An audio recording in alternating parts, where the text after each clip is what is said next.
നമസ്കാരം. ലൂസ് ടോക്കിലേക്ക് ഒരിക്കൽ കൂടി സ്വാഗതം. ചലോ ജന്തർ മന്ദിർ. പരിപാടി കഴിഞ്ഞു, എന്നാലും ചുമ്മാ ഒന്ന് പോയാലോ? ശരിയാ. പത്രപ്രവർത്തക യൂണിയന്റെ പരിപാടിയായിട്ട് ചേട്ടൻ പോയിട്ടുണ്ട്. എന്തായാലും ഒരു നല്ല സംഭവമായിരുന്നു. അത്യാവശ്യം ജനപങ്കാളിത്തം ഉണ്ടായി. അതായത് നേതാക്കന്മാരൊക്കെ വന്നു, വളരെ പ്രധാനപ്പെട്ടവർ വന്നു. ഫറൂഖ് അബ്ദുള്ള മുൻ മുഖ്യമന്ത്രി കാശ്മീർ, അദ്ദേഹം വന്നു. അതുപോലെ സ്റ്റാലിൻ്റെ പ്രതിനിധി വന്നു, സ്റ്റാലിൻ വന്നില്ല. കെജ്രിവാൾ വളരെ കാര്യമായി പ്രസംഗിച്ചു. അതുപോലെ ഭഗവന്ത് സിംഗ് മാൻ പഞ്ചാബ് മുഖ്യമന്ത്രി. അതെ. മാത്രമല്ല അത് വലിയൊരു ജനപങ്കാളിത്തം. ഇപ്പം കേരളത്തിൽ നിന്നുള്ള എല്ലാവരും തന്നെ എം എൽ എമാരും എം പിമാരും ഒക്കെ തന്നെ പങ്കെടുത്തു. പ്രധാനപ്പെട്ട നേതാക്കളൊക്കെ തന്നെ പങ്കെടുത്തു. മന്ത്രിമാർ പങ്കെടുത്തു. അപ്പം എന്തായാലും ഒരു പരിപാടി, കേരളം നടത്തിയ ഒരു പരിപാടി, കേരളത്തിൻ്റെ ആഭിമുഖ്യത്തിൽ നടത്തിയ ഒരു പരിപാടി വിജയമായതിൽ നമുക്കും സന്തോഷമുണ്ട്. CPM-നെ സംബന്ധിച്ച് അവർക്ക് ഇത്തരം എന്ത് പരിപാടി നടത്താൻ സംഘടിപ്പിക്കാൻ അവരെ പോയിട്ടുള്ളൂ. പക്ഷെ ആള് കൂടണമെങ്കിൽ പിന്നെ കൂലിക്കാളെ ഇറക്കണം. പോലും അത് ഓർഗനൈസ് ചെയ്യുന്ന കാര്യത്തിൽ അവർ മിടുക്കന്മാരാണ്. കേരളത്തിൽ ഒരുപക്ഷെ രാഷ്ട്രീയ പ്രസ്ഥാനങ്ങളിൽ കാര്യങ്ങൾ ഇത്തരം വളരെ കൃത്യമായിട്ട് ചെയ്യാൻ പറ്റിയ പാർട്ടി CPM തന്നെയാണ്. കാര്യം അവർക്ക് ഈ കേരള പാർട്ടി ആയതുകൊണ്ട് തന്നെ ബാക്കി നിർദ്ദേശം കൊടുക്കാം, ഓരോ കൃത്യമായിട്ട് ആളിനെ പങ്കെടുപ്പിക്കാം, അതുപോലെ കാര്യങ്ങളെല്ലാം ഓർഗനൈസ് ചെയ്യാൻ അവർക്ക് ആ ഒരു സംവിധാനമുണ്ട്. അതൊരു കാര്യം തന്നെയാണ്. ചരിത്ര സംഭവമാണെന്നാണ് മുഖ്യമന്ത്രി ഈ ഒരു പരിപാടിയെ വിശേഷിപ്പിച്ചത്. അതെ. പക്ഷെ ഇതിന്റെ ഒരു പ്രസക്തി എന്താണ് എന്ന് കൂടെ നമ്മൾ ചിന്തിക്കേണ്ടത്. അത് ശരിയാണ്. എന്തിനു വേണ്ടി? ഇപ്പം അർഹതപ്പെട്ടത് നേടിയെടുക്കാൻ 57,800 കോടി കിട്ടാനുണ്ടെന്നാണ് പറയുന്നത്. കിട്ടാനില്ല എന്നുള്ള കാര്യം വ്യക്തം. വളരെ വ്യക്തമായി കണക്ക് പറഞ്ഞിട്ടുണ്ട്. അതെ, അതിപ്പം VD സതീശൻ വരെ പറഞ്ഞു അത്രയും കൊടുക്കാനില്ല എന്നുള്ള കാര്യം. അപ്പം ഈ അർഹതപ്പെട്ടത് നേടിയെടുക്കാൻ വേണ്ടിയുള്ള ശ്രമമാണെങ്കിൽ എന്താണ് അർഹതപ്പെട്ടത്? ഇപ്പോൾ 17 സംസ്ഥാനങ്ങളെ തലോടുന്നു, തഴുകുന്നു, ലാളന, താരാട്ടുപാട്ട്. ബാക്കിയുള്ള NDA ഇതര സർക്കാരുകൾ ഭരിക്കുന്ന സംസ്ഥാനങ്ങൾക്കൊന്നും കൊടുക്കുന്നില്ല. അങ്ങനെ ചെയ്യാൻ പറ്റുമോ? അല്ലെങ്കിൽ അങ്ങനെ ചെയ്യാനുള്ളൊരു വ്യവസ്ഥയുണ്ടോ? അങ്ങനെ ചെയ്യാൻ എന്തെങ്കിലും നിയമപരമായ ഒരു രീതിയുണ്ടോ എന്നൊക്കെ ഒന്ന് പരിശോധിക്കേണ്ടതാണ്, ആലോചിക്കേണ്ടതാണ്. കാരണം ഒരാൾക്ക് കൊടുക്കുന്നു, ഇപ്പം ഇവിടെ 2 പേരുണ്ട്, 2 പേർക്ക് എന്തെങ്കിലും സാധനമുണ്ടെങ്കിൽ 2 പേര് നിൽക്കുകയാണെങ്കിൽ 2 പേർക്കും കൊടുക്കണം. അല്ല ഒരാൾക്ക് കൊടുത്തിട്ട് മറ്റേ ആളോട് പിന്നെ തരാമെന്നോ അല്ലെങ്കിൽ തരില്ല എന്ന് പറയുന്ന ആ ഒരു നീതികേട്, അതങ്ങനെ ചെയ്യാനുള്ളൊരു സാധ്യതയുണ്ടോ എന്നുള്ള കാര്യം മറ്റൊരു നമ്മൾ ഏറ്റവും പ്രധാനമായി ചിന്തിക്കേണ്ടുന്ന ഒരു കാര്യം. ഇപ്പം ശരി, നമ്മൾ അവിടെ ചെന്ന് സമരമൊക്കെ നടത്തി കേന്ദ്രം തന്നില്ല അന്ന് തന്നെ ഇരിക്കട്ടെ, നമുക്കിവിടെ സ്വന്തമായിട്ട് ഒരുപാട് നമുക്ക് റിസോഴ്സസ് ഉള്ളതല്ലേ ഉണ്ട്. നമ്മളെന്തുകൊണ്ട് നമ്മളിവിടെ ആപ്പിളുള്ളത് ലോട്ടറിയും മദ്യവും, ഈ രണ്ടുമാണ് നമ്മുടെ വരുമാന മാർഗം. ഈ കേരളം പോലെയുള്ള ഇത്രയും പ്രകൃതി അനുഗ്രഹിച്ച ഇത്രയും സംവിധാനങ്ങളുള്ള ഇത്രയും വിദ്യാഭ്യാസമുള്ള ജനങ്ങളുള്ള ഒരു സംസ്ഥാനത്ത് ഒന്നും ഇവിടെ ചെയ്യാൻ നടക്കുന്നില്ലല്ലോ. അതെ, നമുക്ക് സ്വന്തമായിട്ടൊന്നുമില്ല. അതാണ് നിങ്ങൾ അവിടെ നമ്മുടെ കേന്ദ്രത്തിൽ ചെന്ന് അവിടെ സമരം ചെയ്യുമ്പോഴത്തേക്ക് അവർ ഇങ്ങോട്ട് ചോദിക്കും നിങ്ങൾ എന്തൊക്കെ ചെയ്യുന്നുള്ളത്. അതെ, അല്ല സജി ചെറിയാൻ പറഞ്ഞില്ലേ, ആന്ധ്രയിലും കർണാടകത്തിലൊക്കെ അരിയും പച്ചക്കറികളുള്ളിടത്തോളം കാലം ഇവിടെ ഒന്നും ക്ഷാമമൊന്നും വരികയില്ല എന്ന്. അങ്ങനെ ഒരു മന്ത്രി പറയണമെങ്കിൽ, ഉത്തരവാദിത്തപ്പെട്ട ഒരാൾ പറയണമെങ്കിൽ എത്ര ലജ്ജാകരമായ അവസ്ഥയാണെന്ന് ആലോചിക്കുക. പറമ്പിൽ പുല്ലുണ്ടെന്ന് ഇവിടെ പശുവിനെ വളർത്തുന്ന പോലെ. അല്ല, നമ്മൾ ഇങ്ങനെയൊന്നും ആയിരുന്നില്ല. നമ്മുടെ കേരളത്തിൽ നമുക്കൊരു ഭൂതകാലം നല്ലത് തന്നെ ഉണ്ടായിരുന്നു. എല്ലാം നമുക്കിവിടെ വളരെ സമ്പൽ സമൃദ്ധി ഉണ്ടായിരുന്ന ഒരു കാലം. പക്ഷെ അതെല്ലാം പൂട്ടിക്കുകയായിരുന്നു. പ്രത്യേകിച്ച് ഇടതുപക്ഷം ഭരിക്കുന്ന കാലങ്ങളിൽ തന്നെയാണ് നമ്മുടെ നാട്ടിലെ ഈ ഇൻവെസ്റ്റ്മെന്റ് വരാത്തതും സ്ഥാപനങ്ങൾ പൂട്ടിപ്പോയതും ഒക്കെ തന്നെ അത് തന്നെയാണ്. അതിനെക്കുറിച്ച് എന്തുകൊണ്ട് പറയുന്നില്ല. അതെ, എത്ര പൊതുമേഖലാ സ്ഥാപനങ്ങൾ അടച്ചിടപ്പെട്ടു, എത്ര പുതിയ സംരംഭകർ ഇട്ടിട്ടോടി, എത്ര സംരംഭങ്ങൾ വരാൻ തുടങ്ങിയിട്ട് പകുതിക്ക് വെച്ച് നിർത്തി, എത്ര സംരംഭങ്ങൾ പൂട്ടി അവർ അവരുടെ പണിയും നോക്കിപ്പോയി. ഇതൊക്കെ ഉണ്ടെങ്കിലല്ലേ ഒരു സംസ്ഥാനത്തിന് വരുമാനം വരികയുള്ളൂ. നിക്ഷേപങ്ങൾ വളരണം, വ്യവസായങ്ങൾ വളരണം, അവിടെ സാമ്പത്തിക പുരോഗതി ഉണ്ടാകണം. നികുതി പിരിവ്, അത് VD സതീശനും പറഞ്ഞു, നികുതി പിരിവ് കാര്യക്ഷമമല്ല എന്നുള്ള കാര്യം. അപ്പം അത്തരത്തിലുള്ള കാര്യങ്ങൾ നമ്മുടെ വരുമാനം നമ്മൾ തന്നെ കണ്ടെത്തണം. മാത്രമല്ല പലപ്പോഴും നികുതി പിരിവിൽ സംഭവിക്കാനുള്ള കാര്യം നമുക്കറിയാമല്ലോ. പാവപ്പെട്ടവന് നല്ല നികുതി കൃത്യമായിട്ട് പിരിക്കും. ഈ വൻകിടകളുടെ നികുതി അവിടെ നിൽക്കുന്നു. അവർ സർക്കാർ വരട്ടെ ഒരു സമയം കൊടുക്കും. ആലോചിച്ച് ഒരു സ്ഥാപനം, ഒരു കമ്പനിയിൽ 10 കോടി രൂപ നികുതി കൊടുക്കണമെന്നിരിക്കട്ടെ, കുടിച്ചിട്ടുണ്ടെങ്കിൽ അവർ 2 വർഷം നീട്ടിക്കൊണ്ട് പോയാലേ ഈ 10 കോടി രൂപ കൊണ്ട് ഇവർക്ക് എത്ര കോടി ഉണ്ടാക്കാൻ പറ്റും കമ്പനിക്ക്? അതെ, സർക്കാരിന് അവസാനം പൈസ കൊടുത്താൽ മതിയല്ലോ. അല്ല, പാവപ്പെട്ടവന് ഒരു കാര്യമില്ലല്ലോ. ഇവിടെ വേണമെങ്കിൽ രാവിലെ 7 മണിക്കും 8 മണിക്കും സർക്കാർ ഓഫീസ് തുറന്നു വെച്ച് വലിയ വലിയ ആളുകൾക്ക് സർട്ടിഫിക്കറ്റ് കൊടുക്കും. പാവപ്പെട്ടവൻ ഒരു കൊല്ലം പുറകെ നടന്നാലും ചിലപ്പോൾ കിട്ടില്ല. ആ അവസ്ഥയാണ് നമുക്ക്. അപ്പം വലിയവനും ചെറിയവനും എന്നുള്ള വ്യതിയാനമുണ്ട്. അപ്പോൾ പിന്നെ എങ്ങനെ വികസനം സാധ്യമാകും?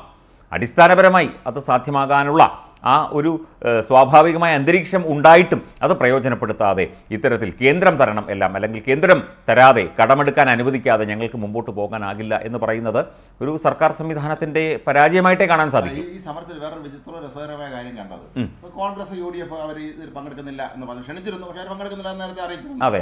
പക്ഷേ കോൺഗ്രസ് മുഖ്യ കക്ഷിയായിട്ടുള്ള ഇന്ത്യ മുന്നണിയിലെ പ്രധാനപ്പെട്ട പല ഘടകകക്ഷികളും നിലവിൽ കളഞ്ഞിട്ട് പോകാത്തവരൊക്കെ അവിടെ വന്നിരുന്നു. ഇന്ത്യ മുന്നണിയുടെ ഭാഗമായിട്ട് ആം ആദ്മി പാർട്ടി, അതുപോലെ തന്നെ ഫറൂഖ് അബ്ദുള്ളയുടെ പാർട്ടി, നാഷണൽ കോൺഫറൻസ് അല്ലേ. അപ്പം അങ്ങനെയുള്ള പ്രധാനപ്പെട്ട ഘടകകക്ഷികൾ, ഇന്ത്യ മുന്നണിയുടെ കോൺഗ്രസ് ഇതര ഘടകകക്ഷികളിൽ പ്രധാനികളെല്ലാം വന്നിരുന്നു. കോൺഗ്രസ് ചെന്നില്ല. എന്നിട്ട് കോൺഗ്രസ്സിന് നേരത്തെ തന്നെ പറഞ്ഞതാണ് കേരളത്തിൻ്റെ സമരത്തിൻ്റെ ഭാഗമായി കോൺഗ്രസ് പോകേണ്ട കാര്യമൊന്നുമില്ല എന്നൊക്കെ വി.ഡി. സതീശൻ പറയുന്നുണ്ട്. അതൊക്കെ രാഷ്ട്രീയമാണ്. പിന്നെ കേരളം വിട്ടാൽ പിന്നെ ഇന്ത്യ മുന്നണിയാണല്ലോ. അതാണ് ഇവിടെ മാത്രമേ പ്രശ്നമുള്ളൂ. കേരളം നമ്മൾ അപ്പുറത്ത് പാറശാല കളിക്കോളം കഴിഞ്ഞാൽ പിന്നെ ഇന്ത്യ മുന്നണിയാണ്. അതെ, ഒരുമിച്ചാണ് കൊടി കൂട്ടി കിട്ടുന്നതല്ല. ഒരു കൊടിയിലാണ്. അതുപോലെ ചുവപ്പ് കൊടിയുടെ കൂടെ രാഹുൽ ഗാന്ധിയുടെ ചിത്രമൊക്കെ ചേർത്തുള്ള കൊടി കെട്ടി കണ്ടു കഴിഞ്ഞ ഇലക്ഷൻ്റെ കാലത്ത്. ഇപ്പൊ പിന്നെ അത് കുറച്ചുകൂടെ ഔദ്യോഗികമായി. അന്ന് പിന്നെ ഒരു അലയൻസ് ആയിരുന്നു, ഒരു ടൈപ്പ് ആയിരുന്നു CPM-ഉം കോൺഗ്രസും തമ്മിൽ. ഇപ്പോൾ അത് ഒരു യഥാർത്ഥ മുന്നണി സംവിധാനമായല്ലോ. പക്ഷേ ഇത് മറ്റൊരു പ്രധാനപ്പെട്ട കാര്യം, ഇപ്പം പാർലമെന്റ് സമ്മേളനം നടക്കുകയായിരുന്നല്ലോ, നടക്കാനല്ലോ. അപ്പം ഈ പ്രധാനമന്ത്രിക്ക് തന്നെ കഴിഞ്ഞ ദിവസം അതിശക്തമായ രീതിയിൽ കോൺഗ്രസിനെ വിമർശിച്ചു, നെഹ്റുവിനെ വിമർശിച്ചു പ്രധാനമന്ത്രി ഈ സംവരണ വിഷയത്തിലൊക്കെ തന്നെ. എന്നിട്ടും പക്ഷേ ഇവർക്ക് ഒന്ന് പ്രതികരിക്കാൻ പോലും പ്രതിപക്ഷം ഇവിടെ ഇല്ല എന്നുള്ളതാണ്. അതാണ് ഇന്നും കണ്ട് രാഹുൽ ഗാന്ധി എന്തോ പ്രധാനമന്ത്രി നരേന്ദ്രമോദി പിന്നോക്ക സമുദായക്കാരനായിരുന്നില്ല അങ്ങനെ എന്തോ പറഞ്ഞത്. അതൊക്കെയാണ് പറയുന്നത്. അല്ലാതെ ഫാക്റ്റുകൾ പറയുന്നില്ല, ഗൗരവമുള്ള കാര്യങ്ങൾ പറയുന്നില്ല, കൃത്യമായ കാര്യങ്ങൾ പറയുന്നില്ല, ആരോപണങ്ങളും വിമർശനങ്ങളും ശക്തമാകുന്നില്ല. കാരണം അദ്ദേഹത്തിന് ഇന്ത്യയുടെ ചരിത്രവും രാഷ്ട്രീയ ചരിത്രവും അറിയില്ല. അതാണ് അതിൻ്റെ കാരണം. ഒരു കാര്യം, ഒരു ആരോപണം ഉന്നയിക്കണമെങ്കിൽ ഇപ്പോൾ നെഹ്റുവിൻ്റെ ഈ സംവരണ വിഷയത്തിലുള്ള കാര്യം പറയാൻ നരേന്ദ്രമോദിക്ക് എന്തുകൊണ്ട് പറ്റി? അദ്ദേഹം ഇന്ത്യയുടെ രാഷ്ട്രീയ ചരിത്രം പഠിച്ചതുകൊണ്ട്, അദ്ദേഹത്തിന് അറിയാവുന്നതുകൊണ്ട് കൊടുത്തു കാണും. അതെ, രേഖകളും കൊടുത്തു കാണും. അപ്പോൾ കൃത്യമായത് പറഞ്ഞു. ഇദ്ദേഹം ഇങ്ങനെ കിടന്ന് മോദിയുടെ സമുദായത്തെപ്പറ്റിയും മോദിയുടെ മറ്റ് പ്രവർത്തികളെപ്പറ്റിയും മോദി ചിരിക്കുന്നതിനെക്കുറിച്ചും മോദി ടെലിപ്രോംഡറിൽ പ്രസംഗിക്കുന്നതിനെക്കുറിച്ചും ഒക്കെ പറഞ്ഞുകൊണ്ട് ഇരിക്കാനേ അദ്ദേഹത്തിന് കഴിയുകയുള്ളൂ. ചേട്ടൻ പറഞ്ഞതുപോലെ കോൺഗ്രസിന് ശക്തമായ ഒരു കാര്യം തുറന്നു പറയാൻ ആരുമില്ല, ഒന്ന് ഉറക്കെ സംസാരിക്കാൻ ആരുമില്ല. ഒരു വേള ചിലപ്പോൾ NK പ്രേമചന്ദ്രനോട് ചോദിച്ചു കഴിഞ്ഞാൽ അദ്ദേഹം വേണമെങ്കിൽ കോൺഗ്രസിൻ്റെ കൂടെ എന്ന് പറയും. അദ്ദേഹത്തെ പോലെ ഒരാൾ തീർച്ചയായിട്ടും കോൺഗ്രസിൻ്റെ ഒരു വക്താവായിട്ട് താൽക്കാലികമായിട്ട് വേണ്ടതാണ് എന്ന് ചിലപ്പോൾ തോന്നാറുണ്ട്. ഇപ്പം ഫലത്തിൽ ദേശീയ തലത്തിൽ ഏറ്റവും വലിയ എന്താണ് പ്രതിപക്ഷ കക്ഷി CPM ആണെന്ന് ബോധ്യപ്പെടുത്താനാണോ എന്ന് അറിഞ്ഞില്ല നമ്മുടെ മുഖ്യമന്ത്രിയോടെ പോയത്. അത് തന്നെ, വേറെ ആരുമില്ലല്ലോ. ശരിക്കും ദേശീയ നേതാവിൻ്റെ ഒരു പരിവേഷം മുഖ്യമന്ത്രിക്ക് കിട്ടി ആ ഒരു പരിപാടിക്ക്. സത്യം തോന്നിയില്ലേ ചേട്ടന്? കാരണം ഈ പരിപാടി നയിക്കുകയാണ് അദ്ദേഹം നിന്ന്, അദ്ദേഹം മുന്നിൽ നയിക്കുകയാണ്. കേരളത്തിൻ്റെ സമര പരിപാടിയാണ്. പക്ഷേ പ്രധാനപ്പെട്ട പല മറ്റു നേതാക്കളും, മറ്റ് ദേശീയ നേതാക്കളൊക്കെ തന്നെ കടന്നു വന്നു. എല്ലാവരും സംസാരിക്കുന്നു, കാര്യങ്ങൾ പറയുന്നു, കേന്ദ്ര സർക്കാരിനെ ശക്തമായി കുറ്റപ്പെടുത്തുന്നു, വിമർശിക്കുന്നു, അവനവൻ്റെ അവകാശങ്ങൾ നേടിയെടുക്കുന്നതിനെക്കുറിച്ച് വാതോരാതെ സംസാരിക്കുന്നു. പക്ഷേ അതിനൊക്കെ മുന്നിൽ നിന്ന് നയിക്കാനായിട്ട് കേരളത്തിൻ്റെ മുഖ്യമന്ത്രി പിണറായി വിജയൻ വേണ്ടി വന്നു. അതെ, അപ്പം അദ്ദേഹത്തിന് ഒരു ദേശീയ പദവിയുടെ അല്ലെങ്കിൽ ഒരു ദേശീയ നേതാവിൻ്റെ ഒരു പരിവേഷം വന്നു കഴിഞ്ഞു. ഒരു വേള CPM-ന്റെ പ്രധാനമന്ത്രി സ്ഥാനാർത്ഥിയായിട്ട് അദ്ദേഹത്തെ ഉടനെ പ്രഖ്യാപിക്കണം. അല്ല, ഞാൻ തമാശ പറഞ്ഞല്ല. പണ്ട് അവസരം കിട്ടിയതല്ലേ ജ്യോതി ബാസു. അതെ, പോണ്ടെന്ന് പറഞ്ഞു. അദ്ദേഹം തന്നെ പറഞ്ഞു ചരിത്രപരമായ മണ്ടത്തൻ വന്നത്. ഒരു കമ്മ്യൂണിസ്റ്റുകാരന് ചെങ്കോട്ടയിൽ പതാക ഉയർത്താൻ കിട്ടിയ അവസരം എല്ലാം കൂടെ കളഞ്ഞു വിളിച്ചു എന്ന് അദ്ദേഹം പറയുന്നത്. ചരിത്രപരമായ മണ്ടത്തരങ്ങൾ ഒരുപാട് CPM-ന് പറ്റിയിട്ടുണ്ട്. തിരുത്തും, തിരുത്തൽ ശക്തിയായിട്ട് നിൽക്കും. മാസ് പാർട്ടി നമ്മുടെ CPM-ന് നല്ല ഇന്ത്യയിലെ കമ്മ്യൂണിസ്റ്റ് പ്രസ്ഥാനങ്ങൾ ഒരു കാര്യം നമ്മൾ സംഭവിച്ചെടുത്ത് അവർ തിരുത്തും. തിരുത്തൽ ശക്തി. അപ്പോഴേക്കും ഇവര് പണ്ട് ഏതിനാണോ എതിർ നിൽക്കാൻ പോയത് അത് നശിച്ച് നാമാവശേഷമായി പിന്നെ അത് ഇല്ലായിരിക്കും. അതെ, ആ വെള്ളം മുഴുവൻ ഒഴുകിപ്പോയി കഴിഞ്ഞിട്ടാണ് പിന്നെ മട കെട്ടുന്നത്. പണ്ട് നാട്ടുമ്പുറത്ത് പറയും വെള്ളം മുഴുവൻ ഒഴുകിപ്പോയി കഴിഞ്ഞ് മട കെട്ടിയിട്ട് കാര്യമില്ലല്ലോ. അപ്പം ആ രീതിയിൽ ഒരു ചരിത്രപരമായ ഒരു സംഭവം തന്നെയാണ്. ഡൽഹി ജന്തർ മന്ദറിൽ കേരളത്തിൻ്റെ മുഖ്യമന്ത്രി വളരെ ശക്തനായി നിലകൊള്ളുന്ന, ശക്തമായ വാക്കുകളുമായി നിലകൊള്ളുന്ന ഒരു കാഴ്ചയാണ് നമ്മൾ കണ്ടത്. അത് തീർച്ചയായിട്ടും കേരളത്തിന് അഭിമാനിക്കാവുന്ന കാര്യം തന്നെയാണ്. ഇംഗ്ലീഷിലും മലയാളത്തിലും പ്രസംഗിച്ചു. അവർക്ക് ചെയ്യാമായിരുന്ന ഒരു കാര്യം പ്രതിപക്ഷമായിട്ട് നേരത്തെ തന്നെ ഇക്കാര്യത്തിൽ കൂടിയാലോചന ചർച്ചകൾ നടത്തി അവരെയും കൂടെ പങ്കെടുപ്പിക്കണമായിരുന്നു. അങ്ങനെ ആയിരുന്നെങ്കിൽ ഇത് കേരളത്തിന്റെ പ്രതിഷേധമാകണമായിരുന്നെങ്കിൽ അങ്ങനെ അത് കാണുമായിരുന്നു. ഇതിപ്പോൾ ഇടതുപക്ഷത്തിന്റെ പ്രതിഷേധമായി പോയി. പ്രതിഷേധം മാത്രമായി സ്വാഭാവികം. എല്ലാവരും പങ്കെടുത്തു. കേരളത്തിൽ നിന്നുള്ള എല്ലാ MLA-മാരും MP-മാരും ഒക്കെ തന്നെ പങ്കെടുത്തു. അത് കൃത്യമായി അതിനെക്കുറിച്ച് കഴിഞ്ഞ ദിവസം ഇതൊരു രാഷ്ട്രീയ നാടകമാണെന്നുൾപ്പെടെയുള്ള ചില കാര്യങ്ങൾ BJP ഉന്നയിച്ചിരുന്നു. പ്രകാശ് ജാവദേക്കർ അടക്കം, രാജീവ് ചന്ദ്രശേഖറും V മുരളീധരനും അടക്കം പറഞ്ഞു രാഷ്ട്രീയ നാടകം, ഇറ്റ്സ് എ പൊളിറ്റിക്കൽ ഡ്രാമ എന്നാണ് പറഞ്ഞത്. എന്ത് ഡ്രാമയായാലും ശരി, ഡ്രാമയല്ലെങ്കിലും ശരി, ഇന്നേതായാലും രാവിലെ മുതൽ ഉച്ചവരെ കേരളത്തിൻ്റെ ദിവസമായിരുന്നു ജന്തർ മന്ദറിൽ. കേരള സർക്കാരിൻ്റെ ദിവസമായിരുന്നു. സത്യം പറഞ്ഞാൽ നവകേരള സദസ്സ് സംഘടിപ്പിക്കുന്നതിന് പകരം ഇങ്ങനെ വല്ലതുമാണ് സംഘടിപ്പിച്ചിരുന്നതെങ്കിൽ എന്തെങ്കിലും ഒരു ഇളക്കം സംഭവിച്ചേനെ. ഇത്രയും നമ്മുടെ മന്ത്രിമാര്, മുഖ്യമന്ത്രി, മന്ത്രിമാര്, MLA-മാര്, MP-മാര് എല്ലാവരും പോയി. MP-മാർ ഇപ്പോൾ അവിടെ എന്തായാലും ഉണ്ട്. ബാക്കി ഇത്രയും MLA-മാരൊക്കെ ഉണ്ട്. ഇതെല്ലാം ടിക്കറ്റ് എടുത്തത് കേരള സർക്കാരാണോ അതത് രാഷ്ട്രീയ കക്ഷികളാണോ എന്ന് സംശയം. സർക്കാരായിരിക്കും.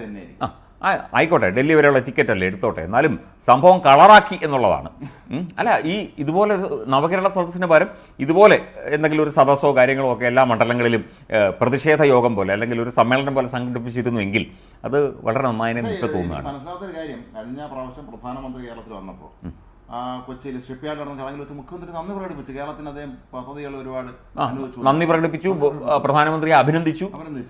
പോകാൻ നേരത്തും വരാൻ നേരത്തും അദ്ദേഹത്തിന് ഒപ്പം ചെന്ന് നിന്നു. തീർച്ചയായിട്ടും ഒരു സഹകരണ മനോഭാവത്തോടെ നീങ്ങുകയാണ് വേണ്ടത്. ജനങ്ങൾക്കതല്ലേ ഏട്ടാ ഗുണകരമായി വരിക. മാത്രമല്ല അന്ന് CPM ഇത്രയും ആർജവും ധൈര്യം ഉണ്ടെങ്കിൽ പ്രധാനമന്ത്രി വേദിയിലെത്തിക്കൊണ്ട് മുഖ്യമന്ത്രി പ്രസംഗിക്കണോ ഞങ്ങൾക്കൊന്നും കിട്ടിയിട്ടില്ല തന്നേ പറ്റൂ എന്ന് പറയണമായിരുന്നു. വേണ്ട, അദ്ദേഹം ആരും കേൾക്കാതെ ചെവിയിലെങ്കിലും ഒന്ന് പറയായിരുന്നു. അല്ല, അദ്ദേഹം അത്ര അടുത്തുനിന്ന് കാര്യങ്ങളൊക്കെ സംസാരിച്ചതല്ലേ. ഒന്നും കിട്ടിയിട്ടില്ല, എന്തെങ്കിലുമൊക്കെ കൂടെ തന്നെങ്കിലേ ഞങ്ങൾക്ക് മുമ്പോട്ട് പോകാൻ പറ്റൂ എന്ന് വേണമെങ്കിലൊന്ന് പറയാമായിരുന്നു. അതിന് പകരം അദ്ദേഹം സ്റ്റേജ് ഇരുത്തിക്കൊണ്ട് നിങ്ങൾ ചെയ്തതെല്ലാം നല്ലായിരുന്നു പറയും, പോയതിനു ശേഷം ഇതൊന്നും തന്നിട്ടില്ല എന്ന് പറയുകയും ചെയ്യുന്നതിലൊരു വൈചിത്ര്യമുണ്ട്. വൈചിത്ര്യമുണ്ട്, ഒരു അനൗചിത്യവുമുണ്ട്. നമ്മളൊരു കാര്യം പറയാനൊരു അവസരം കിട്ടിയിട്ട് പറയാതെ പിന്നീട് ഒരു സമരമുഖം ആയിട്ട് അങ്ങോട്ട് ചെന്ന് കാര്യങ്ങൾ പറയുന്നതിൻ്റെ ഒരു അനൗചിത്യമുണ്ട്. പക്ഷേ ആ സമരം നന്നായി സംഘടിപ്പിക്കാൻ സാധിച്ചു എന്നുള്ളതാണ് മറ്റൊരു കാര്യം കേട്ടോ. ഞാനത് ആവർത്തിച്ച് പറയുന്നു. ഞാൻ ഒരിക്കലും സർക്കാസ്റ്റിക്കായിട്ട് പറയുകയല്ല, ശരിക്കും അത് നമുക്കത് മനസ്സിലായതുകൊണ്ടാണ്. കാരണം ആ പരിപാടിയുടെ തത്സമയ സംപ്രേഷണം ഞങ്ങളുടെ മറുനാടൻ TV-യിലുണ്ടായിരുന്നു. ഞങ്ങളത് വീക്ഷിച്ചുകൊണ്ടിരിക്കുകയായിരുന്നു. അതുമായി ബന്ധപ്പെട്ട് വാർത്തകൾ നൽകി. തീർച്ചയായിട്ടും ഒരു നല്ല ഇളക്കം ഡൽഹിയിൽ ആ ഒരു രീതിയിൽ ഉണ്ടാക്കിയെടുക്കാൻ കേരള സർക്കാരിന്, പ്രത്യേകിച്ച് മുഖ്യമന്ത്രിക്ക് കഴിഞ്ഞു. അതെ, പക്ഷെ നമ്മൾ ഒരു കാര്യം ആലോചിക്കണം. ഈ സർക്കാർ കഴിഞ്ഞ കുറച്ച് വർഷങ്ങളെ നടത്തിയതിന് അത് ദൂരത്ത് നിന്ന് ആലോചിച്ച് നോക്കും. എത്ര കോടി രൂപയുണ്ട്. ഇതിപ്പോൾ പാവപ്പെട്ടവന് ക്ഷേമ പെൻഷൻ കൊടുക്കാനില്ല. പക്ഷേ ഈ ഓരോ കലാപരിപാടികൾ എല്ലായിടത്തും കലാപരിപാടികളാണ്. എന്നിട്ട് പറയുന്നു ഈ കേരളീയം പോലുള്ള കലാപരിപാടികൾ കേരളത്തിന് അത്യാവശ്യമാണ്, അത്യന്താപേക്ഷിതമാണ്, അതാണ് കേരളത്തിന് ആവശ്യം. തീർച്ചയായും കലാപരിപാടിക്ക് ആവശ്യം തന്നെയാണ്. അത്യാവശ്യമായിട്ട് വ്യത്യാസമില്ലേ ചേട്ടാ? തീർച്ചയായും അത്യാവശ്യമാണ്, അതുപോലെയുള്ള പരിപാടികളാണ് വേണ്ടത് എന്നൊക്കെ പറയുമ്പോൾ അത് മാത്രം മതി എന്നാണോ? പക്ഷെ അതിന്റെ പേരും പറഞ്ഞ് നടക്കുന്നത് ദൂരത്താണ്. മനുഷ്യന് ഭക്ഷണം കഴിക്കണം, ക്ഷേമ പെൻഷൻ പാവപ്പെട്ടവർക്ക്.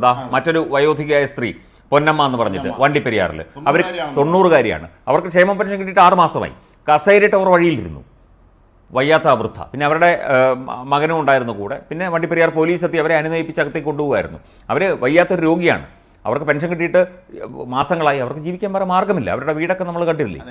അവിടെ സമരം നടക്കും. മറ്റൊരു രസകരമായ സംഭവം ഉള്ളത്, ഗവർണർ ഡൽഹിയിലുണ്ട്. അദ്ദേഹം കേരള ആയിരിക്കാം താമസിക്കുന്നത്. ആയിരിക്കാം. ഏതായാലും അന്ന് എന്തോ ചടങ്ങുകൾ അദ്ദേഹത്തിനുണ്ട് ഡൽഹിയിൽ. അദ്ദേഹം അതിൽ പങ്കെടുക്കുന്നുണ്ട്. മുഖ്യമന്ത്രി പറഞ്ഞിട്ടില്ലേ, അദ്ദേഹത്തെ നിങ്ങൾ വിളിച്ചില്ലേ എന്ന് ചോദിച്ചപ്പോൾ എന്തായാലും കസേരട്ട് അവിടെ ഇരിക്കുമായിരുന്നു. അല്ല, അത് വേണമെങ്കിൽ ചെയ്തേനെ. ഇപ്പം അങ്ങനെ ഗവർണർക്ക് ഒരു പരിപാടിയിൽ പങ്കെടുക്കുന്നതിന് വിലക്കൊന്നുമില്ല. അദ്ദേഹം അവിടെ ചിലപ്പോൾ വന്നാൽ ഇരിക്കും. അദ്ദേഹം ഒരു പ്രത്യേക ടൈപ്പാണ്. ചിലപ്പോൾ വേണ്ടി വന്നാൽ അവിടെ ഇരിക്കും.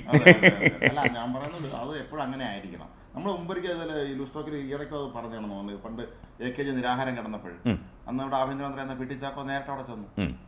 അപ്പോൾ അമരാവതിയിൽ കുടിയിറക്കണം, ഏറ്റവും മഴയും കാറ്റും ഇല്ലാത്ത പേമാരിയും. അപ്പം AKG നിരാഹാരം കിടക്കുകയാണ്. AKG പോലെ നിരാഹാരം കിടക്കുമ്പോൾ അവസ്ഥ നമുക്ക് ആലോചിക്കണം. കുടിയിറക്കലിനെതിരെയാണ്.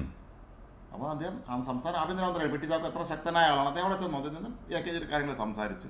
അപ്പം തീരുമാനമാക്കി കുടിയിറക്കലൊക്കെ അവസാനിപ്പിച്ചു. പിന്നെ അദ്ദേഹം അവിടെ നിന്നുകൊണ്ട് പ്രഖ്യാപിച്ചു, ഞാൻ AKG സംസാരിച്ചു, കാര്യങ്ങളൊക്കെ ഞങ്ങൾ തീരുമാനമായിട്ടുണ്ട്, തീരുമാനം സർക്കാർ നിർത്തിവെക്കുകയാണെന്ന് പറഞ്ഞ് അവിടെ വെച്ച് പരിഹാരം നിശ്ചയിക്കാനുള്ള ആർജവും ധൈര്യവും തൻ്റെ അവിടെ അന്നത്തെ നേതാക്കന്മാർക്ക് ഉണ്ടായിരുന്നു. ഇന്നെന്താ അതങ്ങനെ കാണാത്ത? ഇത് ഒന്നാമത്തെ കാര്യം. ആർജവം എന്ന് പറയുന്നത് അത് ഒരു ജന്മനാ ഉണ്ടാകേണ്ട ഒരു കാര്യമാണ്. രണ്ടാമത് സമരമുഖങ്ങളിലൂടെ കടന്നു വന്ന ഒരുപാട് തീക്ഷ്ണമായ അനുഭവ പരിചയമുള്ളവരാണ് അവരൊക്കെ. ഇപ്പം നല്ല ആലോചിച്ച് നോക്കണം, കമ്മ്യൂണിസ്റ്റുകാരും നാട്ടുകാരും കൂടെ കൂടി നിന്ന് പ്രതിഷേധം നടത്തുന്ന സ്ഥലത്തേക്ക് ഈ സംസ്ഥാനത്ത് ആഭ്യന്തരമന്ത്രി കടന്നില്ല എന്ന് പറയുമ്പോൾ അത് ഇന്നത്തെ പോലെ മറ്റെന്താ ബ്ലാക്ക് ആൻഡ് കമാൻഡോ ഒന്നും ഇല്ല. കാരണം ഒരുപാട് പോലീസ് അങ്ങനെ കാണുമായിരിക്കാം. ആ സ്ഥലത്ത് നേരിട്ട് ചെന്ന് സംസാരിച്ച് ഒത്തീർപ്പാക്കാൻ ഒരു ധൈര്യം ഉണ്ടെന്ന് പറയുമ്പോഴേ അതാണ് അന്നത്തെ നേതാക്കന്മാരുടെ ധൈര്യം. അത് നമ്മളെപ്പോഴും കണ്ടുപിടിക്കണം. ഈ AKG തലമുറ ഈ തലമുറ തമ്മിലുള്ള വ്യത്യാസം, അവർക്ക് ഈ വ്യക്തിബന്ധങ്ങൾക്ക് അവർ വലിയ പ്രാധാന്യം കൊടുത്തിരുന്നു എന്നാണ് നമ്മൾ മനസ്സിലാക്കണേ. തീർച്ചയായും. അല്ല, നായനാരും കരുണാകരനും തമ്മിലുള്ള വ്യക്തിബന്ധം നമുക്കറിയാമല്ലോ. അപ്പൊ അത് EMS എല്ലാം അങ്ങനെ വ്യക്തിബന്ധമാണ്. ഇത് എതിർ കക്ഷിയിൽപ്പെട്ട ആളിനെ പലപ്പോഴും ചിലരെങ്കിലും ഇവർ ടാർഗറ്റ് ചെയ്ത് ശത്രുവായി കാണും. അവരെ പരോക്ഷമായിട്ട് വിമർശിക്കും, ചീത്ത വിളിക്കും. ഈ കുലംകുത്തി, പരനാറി, നികൃഷ്ടജീവി പ്രയോഗങ്ങളൊക്കെ നമ്മൾ ഒരുപാട് കേട്ടിട്ടുള്ളതല്ലേ. അപ്പം അത്തരം ഒരു രീതിയിലുള്ള ഒരു രാഷ്ട്രീയ സംസ്കാരം കടന്നു വന്നിരിക്കുന്നു എന്നുള്ളതാണ് ഏറ്റവും ദുഃഖകരമായ കാര്യം. അല്ല, നമുക്ക് അവിടെ ചെന്ന് ഇപ്പം നമ്മുടെ മന്ത്രിമാരെ തന്നെ പ്രധാനമന്ത്രി എപ്പോഴെങ്കിലും കാണാം, മന്ത്രിമാരെ കാണാം, എല്ലാവരും കാണാം. നമ്മുടെ ആവശ്യങ്ങൾ ഉന്നയിക്കാൻ നമ്മുടെ MP അവിടെ ഉണ്ട്. അതെ. പക്ഷേ അത് എത്രത്തോളം അത് ചെയ്തു എന്നുള്ളത് നമ്മൾ അന്വേഷിക്കണം. ഇവർ എത്രത്തോളം ഡൽഹിയിൽ അവിടെ ചെന്ന് പ്രധാനമന്ത്രി, മന്ത്രിമാരെയും അല്ലെങ്കിൽ വകുപ്പ് സെക്രട്ടറിമാരെയൊക്കെ കേരളത്തിലെ ഉന്നത ഉദ്യോഗസ്ഥന്മാരും മന്ത്രിമാരെ ചെന്ന് കണ്ട് സംസാരിച്ച് നമ്മുടെ ആവശ്യങ്ങൾ അവരെ കൊണ്ട് ചെയ്യിപ്പിച്ചോ എന്ന് ആദ്യം അന്വേഷിക്കണം. ഇവിടുന്ന് വെറുതെ നമ്മൾ മെയിൽ അയച്ചിട്ട് അല്ലെങ്കിൽ കത്തെഴുതി കൊടുത്തിട്ടോ ഒന്നും കാര്യമില്ല. പലപ്പോഴും നമുക്കവിടെ പ്രതിനിധിയുണ്ട്. ഇപ്പോൾ തോമസ് മാഷ് അവിടുത്തെ നമ്മുടെ പ്രതിനിധിയാണ് ഡൽഹിയിൽ. അപ്പോൾ അതുപോലെയുള്ള ആളുകളൊക്കെ തോമസ് മാഷിനെ പോലെ ഡൽഹിയിൽ ഇത്രയും ദീർഘകാലം അദ്ദേഹം ഡൽഹിയിൽ MP മന്ത്രിയൊക്കെ ആയിരുന്ന ആളാണ്. അത്ര സ്വാധീനം ആൾ വരും. മാത്രമല്ല തോമസ് മാഷിനെ സംബന്ധിച്ച് നമ്മൾ നേരത്തെ പറഞ്ഞതുപോലെ എല്ലാവരെയും വ്യക്തിപരമായി വളരെ നല്ല ബന്ധം കാത്തു സൂക്ഷിക്കുന്ന ഒരാളാണ്. അതെ അതെ. അപ്പോൾ അങ്ങനെ ഒരാളൊക്കെ ഉണ്ടായിട്ട് പോലും സത്യത്തിൽ എന്തുകൊണ്ട് ഇങ്ങനെ നേരെ നമുക്ക് കിട്ടുന്നില്ല എന്നുള്ളത് പ്രസക്തമായ ചോദ്യമാണ്. തോമസ് മാഷിനെ അവിടെ ഈ പ്രതിനിധിയായി നിയമിച്ചപ്പോൾ പൊതുവെ നമ്മളെല്ലാവരും കരുതിയത് അദ്ദേഹത്തിന് പ്രധാനമന്ത്രി എല്ലാവരും നല്ല അടുപ്പമാണ്. കാരണം നരേന്ദ്രമോദി ആദ്യ തവണ പ്രധാനമന്ത്രിയായിരുന്ന സമയത്ത് തോമസ് മാഷ് പബ്ലിക് അക്കൗണ്ട്സ് കമ്മിറ്റി ചെയർമാനായിരുന്നു. PSC ചെയർമാനാവുന്ന വലിയ പദവിയാണ്. അപ്പോൾ അങ്ങനെ എല്ലാവരുമായി വളരെ വ്യക്തിബന്ധമുള്ള ഒരാളാണ്. അപ്പോൾ അദ്ദേഹത്തെ പോലുള്ള ഒരാളെ അവിടെ നിയോഗിച്ചിട്ട് ഇത്രയും ഒരു ക്യാബിനറ്റ് റാങ്ക് കൂടി നിയോഗിച്ചിട്ട് പോലും നമുക്കൊന്നും കിട്ടുന്നില്ല എന്ന് പറഞ്ഞാൽ അതിനെക്കുറിച്ചൊന്നും ചിന്തിക്കേണ്ടി വരും. അതെ, അപ്പോൾ കിട്ടാനൊന്നും ഇല്ല എന്നാണ് സാരം. അങ്ങനെ നമുക്ക് ചിന്തിക്കാൻ പറ്റൂ. ലോജിക്കതാ. കാരണം കിട്ടുന്നുണ്ടെങ്കിൽ അത് വാങ്ങിച്ചെടുക്കാനുള്ള ശാസ്ത്രീയമായ നിയമപരമായ രീതികളുണ്ട്, അതിന് കഴിവുള്ള ആൾക്കാരുമുണ്ട്. അപ്പം അവരെ അതിന് നിയോഗിക്കണം. ഇപ്പം നമ്മൾ ഈ കരയുന്ന കുഞ്ഞിനെ പാലുള്ളൂ എന്ന് പറയുന്നത് പോലെ നമ്മൾ പ്രവർത്തിച്ചെങ്കിൽ മാത്രം, നമ്മൾ നേടിയെടുക്കാൻ വേണ്ടി സമരം ചെയ്യുകയല്ല, അതിന് വേണ്ട മറ്റ് നടപടിക്രമങ്ങൾ പൂർത്തീകരിക്കണം. ഒരു പ്രാവശ്യം കേന്ദ്ര ധനമന്ത്രി പറഞ്ഞു ഇവിടെ പല കാര്യങ്ങളും കൊടുത്തു, പക്ഷേ അതിൻ്റെയൊന്നും കൃത്യമായ കണക്കുകൾ സമർപ്പിച്ചിട്ടില്ല. 10 രൂപ കൊടുക്കുകയാണെങ്കിൽ 10 രൂപ എങ്ങനെ ചിലവായി, എത്ര മിച്ചമുണ്ട്, ഏതൊക്കെ രീതിയിൽ ചിലവായി, അതിൻ്റെ ബില്ലുകൾ, അതിൻ്റെ മറ്റ് അടിസ്ഥാനമായ കാര്യങ്ങൾ അതൊക്കെ തിരിച്ചു കൊടുക്കേണ്ട ആവശ്യമില്ല. കണക്ക് വെക്കണമല്ലോ. ഒരു ചെറിയ നാട്ടിൻപുറത്ത് ഒരു ക്ലബ്ബാണെങ്കിൽ കൂടെയുണ്ട് കണക്ക് വെക്കണം. അതിൻ്റെ വരവ് ചെലവ് കണക്കുകൾ പരസ്പരം കൂട്ടി നോക്കുന്നതൊക്കെ തന്നെ നമ്മളും കണ്ടിട്ടുണ്ട്, നമ്മളൊക്കെ ചെയ്തിട്ടുമുണ്ട്. ചെറിയ കാര്യങ്ങളാണ് എപ്പോഴും. ഇത് ഇത്ര വലിയൊരു സർക്കാർ സംവിധാനം, കൺട്രോളർ ആൻഡ് ഓഡിറ്റർ ജനറൽ ഉണ്ട്, ഇവിടെ അക്കൗണ്ട്സിൻ്റെ എല്ലാവിധ സെക്രട്ടേറിയറ്റിൽ അക്കൗണ്ട്സുമായിട്ട് ബന്ധപ്പെട്ട വലിയ വലിയ ഉദ്യോഗസ്ഥരുണ്ട്, സെക്രട്ടറിമാരുണ്ട്. എന്നിട്ടും ഒരു പ്രോജക്റ്റോ അല്ലെങ്കിൽ ഒരു ഇത്ര രൂപ അനുവദിച്ചു, അത് ഏത് രീതിയിൽ ചെലവഴിച്ചു, ലാപ്സായി പോയോ, ഏത് രീതിയിൽ അതിനെ പ്രയോജനപ്പെടുത്തി അല്ലെങ്കിൽ പ്രയോജനപ്പെടുത്തിയില്ല, അത് തന്നവരോട് പറയാനുള്ള ബാധ്യത എന്തായാലും വാങ്ങിയവർക്കുണ്ട്. അതെ, വീണ്ടും വീണ്ടും നിയമിച്ചുകൊണ്ടിരിക്കുകയാണ്. ഇവരൊക്കെ അങ്ങോട്ടൊക്കെ പറഞ്ഞു ഇവർക്കല്ല, ഇവരെ ചിലപ്പോൾ ഇവരെ ബാച്ചിൽപ്പെട്ട IAS ഉദ്യോഗസ്ഥനെ കാണുമായിരിക്കാം അവിടെ. അതൊക്കെ തന്നെ അവരൊക്കെ കണ്ട് അങ്ങനെയും കൂടെ എന്തെങ്കിലും അനുവദിക്കാനൊക്കെ ഉള്ള ശ്രമം നടത്തണം. അതല്ലാതെ ഇവിടെ നിന്ന് സമരം ഈ ഭരണവും സമരവും ഒരുമിച്ച് കൊണ്ടുപോകുന്നുള്ള പണ്ടേ CPM-ന്റെ രീതിയാണ്. കേന്ദ്രവിരുദ്ധ സമരവും ഇവരുടെ ഒരു സംഭാവനയാണ് എപ്പോഴും. കേന്ദ്രവിരുദ്ധ സമരം നടത്തിക്കൊണ്ടെന്ന കുറേ സമരം നടത്താനേ പറ്റുള്ളൂ. നമ്മളല്ലാതെ തന്നെ അവിടെ കൃത്യമായി തമിഴ്നാട് നമുക്ക് ഉദാഹരണം, നിങ്ങളിതൊക്കെ പറയുമ്പോഴും തമിഴ്നാട് കൃത്യമായി അവർ മുഖ്യമന്ത്രി ഡൽഹിയിലെത്തുമ്പോൾ എല്ലാവിധ സന്നാഹങ്ങളും കൂടിയാണ് അവർ ചെല്ലുന്നത്. അവർ ഓരോ മിനിസ്ട്രിയിലും ചെന്ന് പ്രധാനമന്ത്രിയെ തന്നെ കണ്ട് അത് വളരെ സ്പെസിഫിക് ആയിട്ടുള്ള കാര്യം അവിടെ കൊടുക്കും. പിന്നെ അവർക്കൊന്നും ചെയ്യാൻ പറ്റില്ല, അവർ ചെയ്തു കൊടുത്തേ പറ്റുള്ളൂ. അതാണ് ഭരണം. അവനവൻ്റെ കാര്യങ്ങൾ നേടിയെടുക്കാൻ വേണ്ടി, അവനവൻ്റെ ജനങ്ങൾക്ക് വേണ്ടി, അവനവൻ്റെ നാട്ടിലെ ജനങ്ങൾക്ക് അല്ലെങ്കിൽ അവനവൻ്റെ നാടിൻ്റെ സംസ്ഥാനത്തിൻ്റെ വികസനത്തിന് വേണ്ടിയുള്ള പദ്ധതികളും കാര്യങ്ങളും നടപ്പിലാക്കിയെടുക്കാനും അതിനുവേണ്ട തുക അനുവദിപ്പിക്കുക, ഇതൊക്കെ ഒരു സംസ്ഥാന സർക്കാരിൻ്റെ ജോലിയാണ്, ഉത്തരവാദിത്വമാണ്, ചുമതലയാണ്. പണ്ട് പറഞ്ഞു കേട്ടിട്ടുണ്ട്, സത്യമാണെന്നറിയില്ല, ഒരിക്കൽ കേരളത്തിലെ ഒരു അഖിലകക്ഷി നിവേദക സംഘം ഇന്ദിരാഗാന്ധി കാണാൻ ചെന്നപ്പോൾ അവരനുവദിച്ചത് 10 മിനിറ്റ് സമയമായിരുന്നു എന്നാണ്. പരിചയപ്പെടുമ്പോൾ തന്നെ 10 ഉണ്ടാവും. അന്ന് തന്നെ നേരത്തെ പ്രയർ അപ്പോയിൻമെന്റ് ഇല്ലാതെ അന്ന് അപ്പോയിൻമെന്റ് രാവിലെ ചോദിച്ച ജ്യോതി ബാസുവിന് അരമണിക്കൂർ സമയം കൊടുത്തു എന്ന് കേട്ടിട്ടുണ്ട്. അദ്ദേഹം ബംഗാളിന്റെ കാര്യങ്ങൾ പറയാൻ വന്നതാണ്. പക്ഷേ ജ്യോതി ബാസു വരുമ്പം അതിന്റെ എല്ലാ തയ്യാറെടുപ്പായിട്ടായിരിക്കും അദ്ദേഹം വരുന്നത്. പെട്ടെന്ന് വരേണ്ടി വന്നെങ്കിൽ പോലും കാര്യം പറഞ്ഞ് മനസ്സിലാക്കാൻ പറ്റും അവരെയൊക്കെ. ഇത് വളരെ പ്രധാനപ്പെട്ട ഒരു കാര്യമാണ്. ഈ ഡൽഹി സെക്രട്ടേറിയറ്റ് അവിടുത്തെ മന്ത്രാലയങ്ങളിലൊക്കെ തന്നെ ചെന്ന് നമ്മുടെ ആവശ്യങ്ങൾ ഉന്നയിക്കാനോ അത് നേടിയെടുക്കാനൊക്കെ ഒരു പ്രത്യേക കഴിവുണ്ട്. അതായത് ഞങ്ങൾ സമരം ചെയ്ത് നേടിയെടുക്കുമെന്ന് പറഞ്ഞാലേ ഇന്നത്തെ കാലത്ത് എല്ലാവരും ഇത്തരത്തിൽ സമരം ചെയ്യുന്നത് നമുക്ക് അവകാശം നേടിയെടുക്കാനൊന്നും പറ്റില്ല. നമ്മളും കൂടെ ആളിറങ്ങണം. എന്താ ആളേറെ പോണതിൽ താനോടി പോണം എന്ന് പറയും. ഇവരൊക്കെ പോട്ടെ, IAS ഉദ്യോഗസ്ഥന്മാരുണ്ട് ഡൽഹിയിൽ, നമുക്ക് ഇത്രയും ഉന്നത ഉദ്യോഗസ്ഥന്മാരുടെ നീണ്ട ശൃംഖലയുണ്ട്, അവർക്കെല്ലാം തോമസ് മാഷുണ്ട്, എല്ലാവരും ഉണ്ട്. ഇവർക്ക് ഇതൊക്കെ സാധിച്ചെടുക്കാവുന്നുള്ളതേ ഉള്ളൂ. അതിന് പകരം ഞങ്ങൾ സമരം ആലോചിച്ച് നോക്ക്. ഇപ്പം നരേന്ദ്രമോദി പ്രധാനമന്ത്രിയായിട്ട് 10 വർഷം ആവുന്നു, പിണറായി വിജയൻ കാലത്ത് മുഖ്യമന്ത്രിയായിട്ട് 7.5 വർഷം ആവുന്നുള്ളൂ, 2 വർഷമായി. 8 വർഷമായി. എന്തുകൊണ്ട് നേരത്തെ സമരം ചെയ്തില്ല, ഇത്രയും വർഷം കാത്തിരുന്നു. ഇപ്പൊ ഇലക്ഷൻ കഴിഞ്ഞ് പടിവാതിലെത്തിയെന്ന് പറയുമ്പോൾ ഡൽഹി ചെന്ന് കെജ്രിവാളിനെ നാട്ടുകാരെ വിളിച്ചു കൂട്ടി അവിടെ സമരം ചെയ്ത് കാര്യമില്ല. 2018 പ്രളയത്തിൽ കേരളത്തെ അവഗണിച്ചു എന്നൊക്കെ പറഞ്ഞ് പ്രസംഗിച്ചു. എന്തുകൊണ്ട് അന്ന് പോയില്ല? അരിയുടെ വില തിരിച്ചു ചോദിച്ചു എന്ന് പറഞ്ഞു. എന്തുകൊണ്ട് അന്ന് സമരം ചെയ്തില്ല? ഡൽഹി പോയില്ല, പാർലമെന്റിന് മുന്നിലോ ജന്തർ മന്ദറിലോ പോയി സമരം കിടന്നില്ല? കേരളത്തിന് അർഹമായ പ്രളയം വന്നു, നമുക്ക് ഇത്ര രൂപയുടെ നഷ്ടം ഉണ്ടായി, ഇത്രയും ഭീമമായ തുക നമ്മുടെ ആളുകളെ നഷ്ടപ്പെട്ടു, വീടുകൾ നഷ്ടപ്പെട്ടു, കൃഷി നഷ്ടപ്പെട്ടു, ഇത്ര രൂപ തരണം എന്ന് പറഞ്ഞ് കൃത്യമായി അതവിടെ കോർഡിനേറ്റ് ചെയ്ത് സമരം ചെയ്യാത്തത് എന്താണ്? ആ സമയത്ത് ഞാൻ ഇതിനു മുമ്പും പറഞ്ഞാണ്, ആമസോൺ കാർഡ് കത്തുന്നൊന്നും പറഞ്ഞ് അന്ന് DYFIക്കാർ ബ്രസീലിയൻ എംബസിക്ക് മുന്നിൽ ഒരു 12 പേരോ മറ്റോ പോയി നിന്നു. ആ സമയത്ത് 2019-ലോ 20-ലോ ആണ്. മഞ്ഞുരുകിയാലും ഇത് തന്നെ സംഭവിക്കും. ഇതല്ല ഭരണം, ഇതല്ല രാഷ്ട്രീയം, ഇതല്ല പൊതുപ്രവർത്തനം, ഇതല്ല നാടിനൊപ്പം നിൽക്കൽ. ഇന്ന് ചെയ്തതുപോലെയുള്ള കാര്യങ്ങൾ നേരത്തെ ചെയ്യണമായിരുന്നു. ഇന്ന് ചെയ്തതിന് തീർച്ചയായിട്ടും അഭിനന്ദനങ്ങൾ, നല്ല കാര്യം തന്നെ. പക്ഷേ ഈ സമയത്ത് ചെയ്യുക എന്ന് പറയുന്നൊരു കാര്യമുണ്ട്. വണ്ടി പോയി കഴിഞ്ഞിട്ട് നമ്മൾ ബസ് സ്റ്റോപ്പിൽ പോയി നിന്നിട്ട് ഒരു കാര്യവുമില്ല. നമ്മൾ വണ്ടി വരുന്നതിന് 5 മിനിറ്റെങ്കിലും മുമ്പേ വേണ്ട, വണ്ടി വരുന്ന സമയത്തെങ്കിലും പോയി നിന്നെങ്കിൽ മാത്രമേ വണ്ടി കയറി പോകാൻ പറ്റൂ. നമുക്ക് ഒരു പ്രസക്തമായ ചോദ്യം കൂടി ചോദിക്കാം. കേന്ദ്രം സഹായം തരുന്നില്ല എന്ന് പറയുമ്പോൾ കേന്ദ്ര സഹായം തന്നാൽ നമുക്ക് അടിസ്ഥാന സൗകര്യ വികസനം എന്ന് പറഞ്ഞാൽ കേരളത്തിൽ എവിടെയാണുള്ളത്? കേന്ദ്ര സർക്കാർ തന്ന പൈസ കൊണ്ട് ഇപ്പോൾ റോഡ് ഉണ്ടാക്കുന്നുണ്ട്, അതൊരു അടിസ്ഥാന സൗകര്യ വികസനത്തിൽ പെടുന്നതാണ്. ബാക്കി എല്ലാം കഷ്ടമല്ലേ? ഇവിടെ ആർക്കെങ്കിലും വ്യവസായം തുടങ്ങാൻ പറ്റുമോ? ഇല്ല. 60,000 കോടി രൂപ കിഫ്ബി വഴി അടിസ്ഥാന സൗകര്യ വികസനത്തിന് മാറ്റിവെക്കും എന്നാണ് ആദ്യഘട്ടത്തിൽ പറഞ്ഞത്. എവിടെ? കിഫ്ബി വഴി 60,000 കോടി രൂപയുടെ അടിസ്ഥാന സൗകര്യ വികസനം എവിടെ ചെയ്തു? അത് തോമസ് ഐസക് മാഷ് മറുപടി പറയണം അതിന്. അല്ല, കാരണം ഈ പറച്ചിലുകൾ മാത്രമേ ഉള്ളൂ. കേരളയിൽ വന്നപ്പോൾ ഇറക്കിയൊരു ലീഫ്ലെറ്റ് ഉണ്ടായിരുന്നു, ചേട്ടൻ കണ്ടു കാണും, എല്ലാ വീടുകളിലും കയറി കൊടുക്കുകയായിരുന്നു. അതിനകത്ത് പറഞ്ഞിരിക്കുന്ന ഏറ്റവും പ്രധാനപ്പെട്ട കാര്യങ്ങളിലൊന്നാണ് ഈ അടിസ്ഥാന സൗകര്യ വികസനത്തിൻ്റെ ഈ കിഫ്ബി ഫണ്ട് വഴി അതിൻ്റെ ഒരു ഭാഗമായിട്ട് കൂടിയാണ് ഈ കേരളയിൽ വരുന്നത് എന്ന ഒരു തത്വശാസ്ത്രമാണ് അന്ന് പറഞ്ഞത്. പക്ഷേ അതൊക്കെ വെറും പൊള്ളയാണ് എന്നുള്ള കാര്യം മനസ്സിലാക്കാൻ അത്യാവശ്യം കോമൺ സെൻസ് മാത്രം മതി. വിദ്യാഭ്യാസം പോലും വേണമെന്നില്ല, സ്കൂളിൽ പോകാത്തവനും മനസ്സിലാവും. അല്ല, ഈ സംശയം ചോദിക്കുന്നവരടുത്ത് സന്ദേശ സിനിമയിലെ കുമാരനുള്ള സാറിനെ പോലെ സാങ്കേതിക ഭാഷ സംസാരിച്ചിട്ട് കാര്യമില്ല. അവിടെ വ്യക്തതയോടെ പറയണം എന്താണ് വേണ്ട. സ്വകാര്യ മേഖല വരണമെങ്കിൽ വരട്ടെ. കഴിഞ്ഞ ദിവസം തന്നെ CPM പറഞ്ഞു സ്വകാര്യ മേഖല ഞങ്ങൾ കൊണ്ട് എതിർത്തിട്ടില്ല, അങ്ങനെയാണ് ഇങ്ങനെയാണ് സ്വകാര്യ സർവകലാശാല വിദേശ സർവകലാശാല എന്നൊക്കെ പറയുന്നു. ഓക്കെ, ഇതൊക്കെ അവർക്ക് പണ്ടുമാകാമായിരുന്നു. അതൊന്നും ചെയ്യാതെ അന്നും ഉണ്ടായിരുന്നിട്ട് ഇനി എല്ലാവരും കൂടെ വ്യവസായം തുടങ്ങാൻ വാന്ന് പറയുമ്പോഴേ അവരെ മറ്റു സംസ്ഥാനങ്ങൾ കൊണ്ടുപോയി കഴിഞ്ഞു. തമിഴ്നാട്, ഗുജറാത്ത്. എന്തിന്? ഇവിടെയുള്ള കിറ്റക്സ് സാബുവും ജേക്ക് പോലും തെലങ്കാനയ്ക്ക് പോയി. ആലോചിച്ച് നോക്കി, ഇവിടെ എത്ര പേർക്ക് തൊഴിൽ കിട്ടിക്കൊണ്ടിരുന്ന യൂണിറ്റാണ് കിറ്റക്സിൻ്റെത്. അത് അദ്ദേഹം എടുത്ത് തെലങ്കാനയ്ക്ക് കൊണ്ടുപോയി. അവിടെ അത്രയും പേർക്ക് കൊണ്ടുവരുന്നത്. സ്ഥലം വേണോ, വൈദ്യുതി വേണോ, വെള്ളം വേണോ, എന്ത് വേണം, എല്ലാം സബ്സിഡി നിരക്കി തരാമെന്ന് തെലങ്കാന സർക്കാർ അന്നേ പറഞ്ഞു. ഇപ്പോൾ രേവന്ത് റെഡ്ഡി വന്നതോടുകൂടി കുറേ കൂടെ സപ്പോർട്ടും കാര്യങ്ങളും അവർക്ക് കൊടുത്തുകൊണ്ടിരിക്കുകയാണ്. എവിടുന്ന് ഏത് വ്യവസായം വന്നാലും 2 കൈ നീട്ടി സ്വീകരിക്കുകയാണ്. ഒരു കുഴപ്പവുമില്ല. ഗുജറാത്ത് നമുക്ക് സൂറത്തിൽ പണ്ട് പ്ലേഗ് വരികയും അതിൻ്റെ എത്രയോ പേര് മരിക്കുകയും വലിയ ചില ദുരന്തങ്ങളിൽ നിന്ന് ഗുജറാത്ത് മോചിക്കപ്പെട്ടിട്ട് ഇന്ന് ഗുജറാത്ത് എന്തൊരു വികസിത സംസ്ഥാനമാണ്. അതെ, തോതിൽ വികസിച്ചില്ല അവിടെ. അതെ, 2014 15 വൈബ്രന്റ് ഗുജറാത്ത് എന്ന് പറയുന്നൊരു പദ്ധതി ഉണ്ടായിരുന്നു. ഏതാണ്ട് അന്ന് ഏതാണ്ട് 17,000 കോടി രൂപയുടെ വികസന പദ്ധതി മാത്രം അങ്ങോട്ട് വന്നു. ഈയിടെ തമിഴ്നാട്ടിൽ 80,000 കോടി രൂപയുടെ ടാറ്റ ഉൾപ്പെടെയുള്ള ആളുകൾ കൊണ്ടുവന്നു. മാത്രമല്ല, ഇപ്പോൾ ഇന്ന് സ്റ്റാലിൻ എത്തുന്നതാണ് നമ്മളെല്ലാം പുതിയ കരുതിയിരുന്നത് ഡൽഹിയിലെ പരിപാടിക്ക്. പക്ഷേ അദ്ദേഹം സ്പെയിനിൽ ഇന്നലെ മടങ്ങിയെത്തിയതേ ഉള്ളൂ. സ്പെയിനിൽ അദ്ദേഹം പോയത് വളരെ കൃത്യമായ പ്ലാനിങ്ങോട് പോയി സ്പെയിനുമായിട്ടുള്ള ഒരുപാട് കാര്യങ്ങൾ വാണിജ്യ കരാറിൽ ഒപ്പുവെച്ച് അതിൻ്റെ എല്ലാ ഡോക്യുമെന്റും റെഡിയാക്കി കയ്യിൽ വെച്ചോണ്ടാണ് എനിക്ക് വന്നത്. ഒപ്പിടിപ്പിച്ചാണ്ടിരുന്നത്. അവർക്ക് വാക്കാൽ പറയല്ല, ഇവിടെ വാക്കാണല്ല. അതുവരെ ഇതുവരെ ഇവിടെ ആവശ്യമില്ലാതെ നമ്മൾ ഈ നേരത്തെ പറയുന്നത് പോലെ ഈ ഗ്ലോബൽ ഇൻവെസ്റ്റേഴ്സ് മീറ്റ് നടത്തുന്നു. ആ ടൈം ഓട്ടോ കേട്ട് ഒരാൾ വന്ന് ഇവിടെ നിന്ന് എന്തൊക്കെ പറഞ്ഞിട്ട് പോകുന്നു. 5 പൈസ ആരും ഇവിടെ മുടക്കുന്നു. ചെലവ് മാത്രം, നമുക്ക് അവരെ തീറ്റിപ്പോറ്റിയ ചെലവ് മാത്രം നമ്മുടെ കയ്യിൽ നിന്ന് പോയി.